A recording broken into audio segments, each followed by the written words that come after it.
Hello everyone, আজকের class ভিডিওটিতে আমরা আলোচনা করব ক্লাস 12-এর first chapter profit and loss appropriation নিয়ে। প্রফিট অ্যান্ড লস অ্যাপ্রোপ্রিয়েশন অ্যাকাউন্টটি কী, কেন করা হয় এবং বিজনেসে এটি কখন অ্যাপ্লাই করা হয় সেই ব্যাপারে বিস্তারিত তথ্য আমরা এই ভিডিওটিতে জানাবো।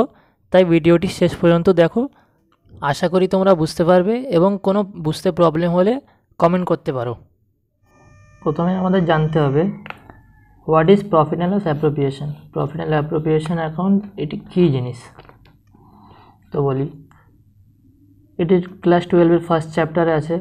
তো তোমরা অবশ্যই ক্লাস 11 পড়েছো, তো সেখানে কিছু মনে থাকার না থাক, ফাইনাল অ্যাকাউন্ট অবশ্যই মনে থাকবে। ফাইনাল অ্যাকাউন্টে কী কী থাকতো, কী কী করতে হতো। একটা ট্রেডিং অ্যাকাউন্ট করতে হতো। ট্রেডিং অ্যাকাউন্ট করার পরে একটা প্রফিট অ্যান্ড লস অ্যাকাউন্ট করতে হতো এবং প্রফিট অ্যান্ড লস অ্যাকাউন্টের পরে একটা ব্যালেন্স শিট করতে হতো। এই ব্যাপারটা একটু বলি। ট্রেডিং অ্যাকাউন্ট থেকে আমরা কি পেতাম, ট্রেডিং অ্যাকাউন্ট করে আমরা কি পেতাম, গ্রস প্রফিট। এই গ্রস প্রফিটটি চলে যেত প্রফিট অ্যান্ড লস অ্যাকাউন্টে। টু গ্রস প্রফিট বিডি বলে লেখা হতো প্রফিট অ্যান্ড লস অ্যাকাউন্টে। তারপরে এক্সপেন্সেসগুলো ডেবিট দিকে লেস করে, ইনকাম থাকলে ক্রেডিট দিকে অ্যাড করে প্রফিট অ্যান্ড লস অ্যাকাউন্ট থেকে আমরা কী পেতাম, নেট প্রফিট। তারপরে ওই নেট প্রফিটটি ব্যালেন্স শিটে অ্যাসেট লায়াবিলিটি সাইডে লিখে ব্যালেন্স শিটটি মেলানো হতো। তো প্রফিট অ্যান্ড লস অ্যাপ্রোপ্রিয়েশন অ্যাকাউন্টে কি, আমরা 11-এ যে ফাইনাল অ্যাকাউন্ট করেছিলাম এটি ছিল একটা ইন্ডিভিজুয়াল বিজনেস থাকলে, সেখানে একজন মাত্র মালিক থাকলে এটা করা হতো। তবে পার্টনারশিপ বিজনেস বা পার্টনারশিপ ফার্ম হলে সেখানে প্রফিট অ্যান্ড লস অ্যাকাউন্টের পরে ব্যালেন্স শিট করা হয় না।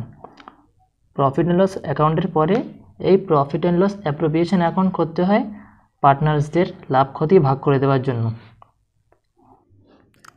এবার আমি বোঝানোর চেষ্টা করব profit and loss appropriation account কেন করা হয়, কেন এই অ্যাকাউন্টটি করা হয়। তো পার্টনারশিপ ফার্ম থাকলে বা পার্টনারশিপ বিজনেস থাকলে নেট প্রফিটের পরে একটা profit and loss appropriation account করা হয়। কেন করা হয়, পার্টনার্সদের অনেক কিছু লাভ ক্ষতি ভাগ করার থাকে, সেগুলি ডিস্ট্রিবিউট করার জন্য তাদের মধ্যে profit and loss appropriation account করা হয়। কী কী পাওনা থাকে তাদের, লাইক এক্সাম্পল দিচ্ছি, ইন্টারেস্ট অন ক্যাপিটাল থাকতে পারে। ইন্টারেস্ট অন ক্যাপিটালটা কি, পার্টনার্সরা বিজনেসে যে ক্যাপিটাল দিয়েছে তারপরে পার্টনারদের একটা নির্দিষ্ট পার্সেন্টেজের উপরে ইন্টারেস্ট থাকে, সেই ইন্টারেস্টটা পার্টনাররা পায়। তো এই ইন্টারেস্টটা ভাগ করে দিতে হয় প্রফিট অ্যান্ড লস অ্যাপ্রোপ্রিয়েশন অ্যাকাউন্টে। আর কি পেতে পারে, পার্টনার্স স্যালারি।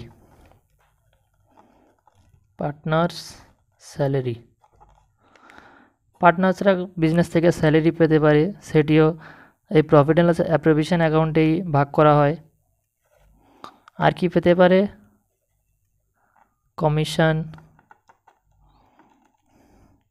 কমিশন পেতে পারে। কোনো জেনারেল রিজার্ভ থাকলে সেটিও ভাগ করে দিতে হয় তাদের মধ্যে। পার্টনার্সদের কিছু দেনা থাকে, কিছু দেনার মধ্যে হচ্ছে ড্রয়িংস। অনেক পার্টনার্সরাই বিজনেস থেকে ড্রয়িংস তুলে থাকে, সেই ড্রয়িংসের উপরে ইন্টারেস্ট দিতে হয় তাদের বিজনেসকে। তাই ইন্টারেস্ট অন ড্রয়িংটাও প্রফিট অ্যান্ড লস অ্যাপ্রোপ্রিয়েশনে লেখা হয়। তবে ক্রেডিট দিকে পার্টনার্সদের যা দেনা থাকে সেগুলো পিএল অ্যাপ্রোপ্রিয়েশন অ্যাকাউন্টের ক্রেডিট দিকে লেখা হয়, আর পাওনা যা থাকে সেগুলো ডেবিট দিকে লেখা হয়। এবার বুঝতে হবে প্রফিট অ্যান্ড লস অ্যাপ্রোপ্রিয়েশন অ্যাকাউন্টটি কী অ্যাকাউন্ট। তো পিএল অ্যাপ্রোপ্রিয়েশন অ্যাকাউন্ট হচ্ছে নর্মাল গোল্ডেন রুলসের নিয়ম অনুযায়ী এটা একটা নমিনাল অ্যাকাউন্ট। নমিনাল অ্যাকাউন্টের রুলস কি, ডেবিট ক্রেডিটের ইনকাম হলে ক্রেডিট হয়, এক্সপেন্সেস হলে ডেবিট হয়। নর্মাল একটা নমিনাল অ্যাকাউন্টের রুল। তো পিএল অ্যাপ্রোপ্রিয়েশন অ্যাকাউন্টে একটা নমিনাল অ্যাকাউন্ট। তো এর রুলসগুলো দেখি। আমাদের সবসময় বিজনেসের দিক থেকে ভাবতে হবে, এগুলো চেষ্টা করি কোনটা ডেবিট কোনটা ক্রেডিট হবে দেখার। Interest on capital, interest on capital পার্টনার্সরা বিজনেস থেকে পায়, তো এটা বিজনেসের একটা এক্সপেন্স। অবশ্যই পার্টনার্সদের ইন্টারেস্ট দিতে হচ্ছে, ওটা পার্টনার্সদের অধিকার, তাই বিজনেস পার্টনার্সদের ইন্টারেস্ট দেয়। এটি নমিনাল অ্যাকাউন্ট, নমিনাল অ্যাকাউন্টে ইন্টারেস্ট দিচ্ছে মানে এক্সপেন্স, এক্সপেন্স হলে ডেবিট, ডেবিট হবে। পার্টনার স্যালারি সেম, পার্টনার্সদের স্যালারি দিতে হয় বিজনেসকে, পার্টনার্সরা কাজ করতে চাই, পার্টনার্সরা স্যালারি নেয় বিজনেস থেকে, এই স্যালারিটাও বিজনেসের একটা এক্সপেন্স, তাই এটাও ডেবিট হবে। কমিশন, কমিশন পার্টনার্সরা, অনেক পার্টনার্সরাই আছে কিছু পরিমাণ কমিশন নেয় বিজনেস থেকে, এটিও বিজনেসের একটা এক্সপেন্স, তাই ডেবিট হবে। জেনারেল রিজার্ভ, জেনারেল রিজার্ভ একটা সঞ্চিতি, সঞ্চিতিরা পার্টনার্সদের মধ্যে সমান ভাগে বা প্রফিট শেয়ারিং রেশিওতে ভাগ করে দেওয়া হয়, তো এটিও পার্টনার্সরা পাচ্ছে, বিজনেস দিচ্ছে, তাই এটাও ডেবিট হবে। ড্রয়িং, একটা হয় ড্রয়িং আর একটা হয় শুধু ইন্টারেস্ট অন ড্রয়িং। তো ইন্টারেস্ট অন ড্রয়িংটাও পার্টনার্সরা বিজনেস থেকে ড্রয়িংস তুলেছে, তার উপরে পার্টনার্সদের কিছু পরিমাণ ইন্টারেস্ট দিতে হয় on the base of percentage. তো এটি বিজনেস পাচ্ছে পার্টনার্সদের কাছ থেকে, পাচ্ছে মানে ইনকাম হচ্ছে, ইনকাম হলে ক্রেডিট হয়, এই ড্রয়িং ইন্টারেস্ট অন ড্রয়িংটা ক্রেডিট হবে। এবার আমাদের বুঝতে হবে যে profit and loss appropriation account এটি কিভাবে করা হয়, এর ছকটা কী ধরনের হয়। একটা ছক টেনে দেখাচ্ছি প্রফিট অ্যান্ড লস অ্যাপ্রোপ্রিয়েশন অ্যাকাউন্টের।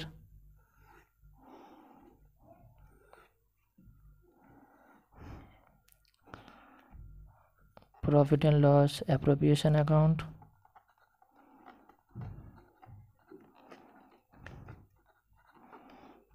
এটা ডেবিট সাইড, এটা ক্রেডিট সাইড।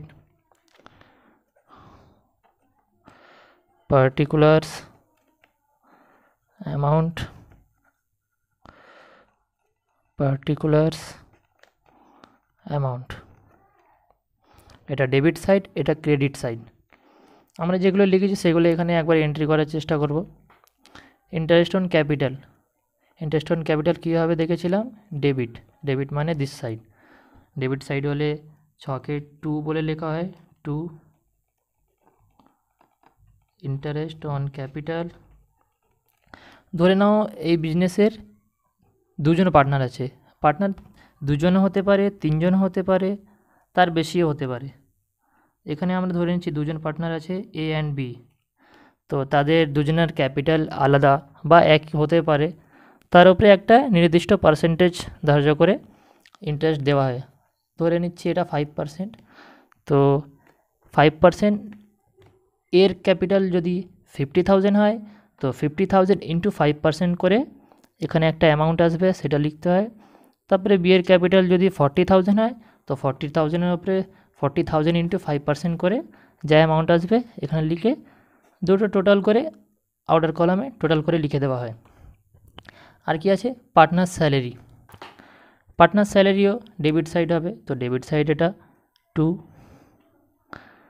যদি দুজন পার্টনারই স্যালারি পায়, তো পার্টনার্স স্যালারি বলে এ বি দুজনের নাম লিখে যত করে স্যালারি পাচ্ছে সেটা লিখে টোটাল করে বাইরে আউটার কলামে লিখে দেওয়া হয়।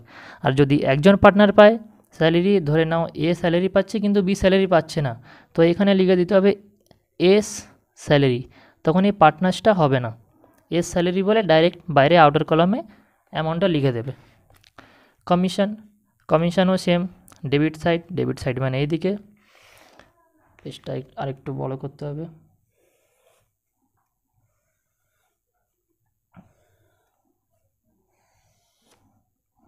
কমিশন 2, ডেবিট সাইড মানে অলওয়েজ 2 বলে লিখতে হয়। ধরে নাও এখানে শুধু এ কমিশন পাচ্ছে।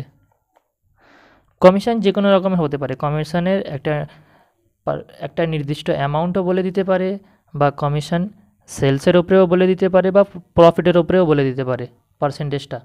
এখানে ধরে নাও এ শুধু কমিশন পাচ্ছে, তো এখানে এস কমিশন বলে আউটার কলামে লিখে দিলাম। তারপরে হচ্ছে জেনারেল রিজার্ভে একটা অ্যামাউন্ট থাকে, সেটিও প্রবলেমে বলে দেওয়া থাকবে যে জেনারেল রিজার্ভ এতটা আছে। তো সেই জেনারেল রিজার্ভটা পার্টনার্সদের মধ্যে প্রফিট শেয়ারিং রেশিওতে ভাগ করতে হয়। General reserve A B profit sharing রেশিওতে ভাগ করে দিতে হয়। এবারে বলি প্রফিট শেয়ারিং রেশিও প্রবলেমে বলে দেওয়া থাকলে ঠিক আছে, আর যদি না বলে দেওয়া থাকে তো তোমাদের সবসময় সেটিকে ইকুয়াল ধরে নিতে হবে, যে দুজন পার্টনার ইকুয়ালি শেয়ার পাচ্ছে 1:1। আর যদি রেশিও বলে দেওয়া থাকে তাহলে সেই রেশিওতে ভাগ করে দিতে হবে।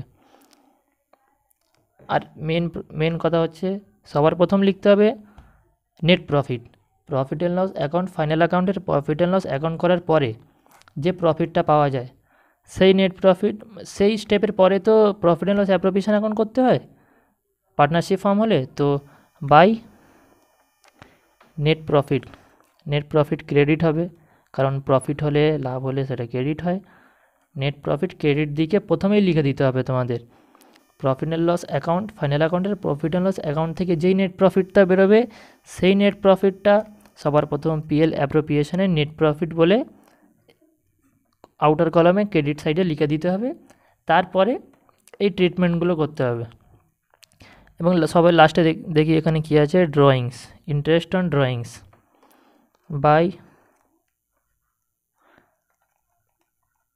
Interest on drawings.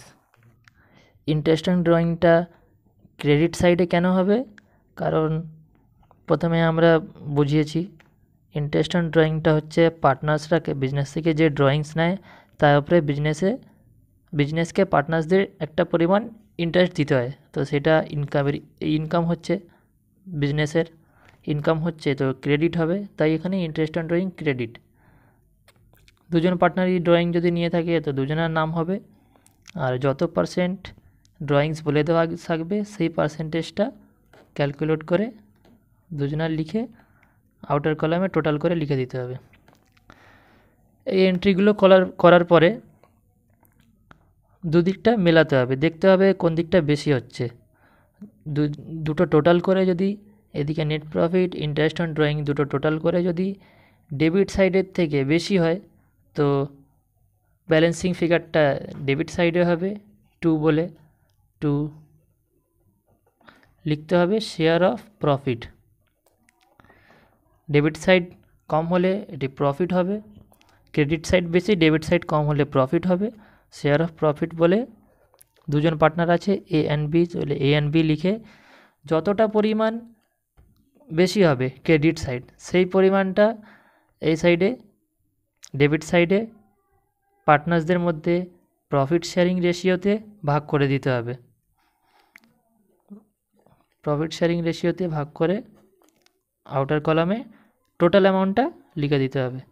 আর ঠিক উল্টোটা বলি, যদি ডেবিট সাইডটা ক্রেডিট সাইডের থেকে বেশি হয় তাহলে সেটা লস বলা হবে। লস হলে ক্রেডিট সাইডে লিখতে হবে বাই বলে, ক্রেডিট হলে বাই হয়।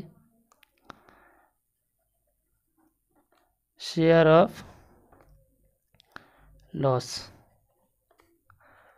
এ বি, ডেবিট সাইড যতটা বেশি হবে সেই অ্যামাউন্টটা এ অ্যান্ড বি এর মধ্যে প্রফিট শেয়ারিং রেশিওতে ভাগ করে দিতে হবে, আর আউটার কলামে লিখে দিতে হবে যদি ডেবিট সাইড বেশি হয়। এই শেয়ার অফ প্রফিট বা শেয়ার অফ লস বের করার পরে প্রফিট অ্যান্ড লস অ্যাকাউন্ট এখানে শেষ হয়ে যায়। এরপরে আমাদের কি করতে হয়, এরপরে আমাদের পার্টনার্স ক্যাপিটাল অ্যাকাউন্ট করতে হয়। সবার প্রথম profit and loss appropriation account, যেটা একটু আগে শিখলাম, তারপরে পার্টনার্স ক্যাপিটাল অ্যাকাউন্ট করতে হয়। পার্টনার্স ক্যাপিটাল অ্যাকাউন্ট দু ধরনের হয়, দু রকম মেথড আছে পার্টনার্স ক্যাপিটাল অ্যাকাউন্ট করার, একটা ফিক্সড ক্যাপিটাল মেথড, একটা ফ্লাকচুয়েটিং ক্যাপিটাল মেথড। এই দুটো মেথডের মধ্যে যে কোনো একটা মেথডেই সাম করতে হবে, দুটো অ্যাপ্লাই করতে হবে না, একটা সামে যে কোনো একটা মেথড অ্যাপ্লাই করতে হবে।